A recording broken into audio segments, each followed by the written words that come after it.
Donald Trump drops bombs on Syria and goes in direct conflict with Russia. He sends aircraft carriers to North Korea, and the presidential election come closer. And in the last polls for the first votes, Marine Le Pen is leading.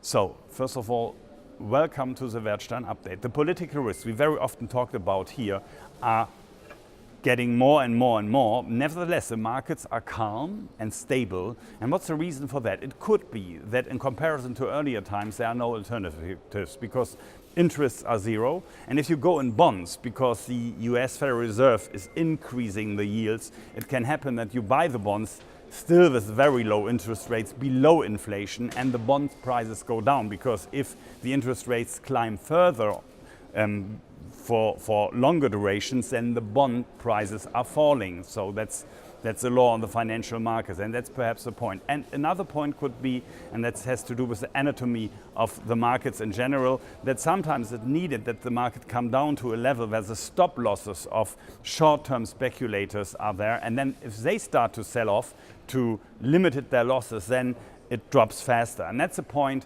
Werthstein is waiting on to buy in earlier. We are waiting on that moment for a longer time now, but that doesn't matter. Patience is the most important skill you need to have if you want to be successful on the financial markets. And it doesn't matter to us because in one of our youngest zeitgeists, e-health, we saw the last days an announcement of a merger of two of the companies we have in the index, and that's the LifeWatch and BioElementary. They will go together, and both companies, after that news, climbed more than 10%. So with this zeitgeist, yeah, you can make money, Werthstein makes money, and then it doesn't matter what the whole market is doing, and there we are always with open eyes and waiting on opportunities and on bargains. But first of all, we stay cautious, waiting on the French election, and I say goodbye until next week.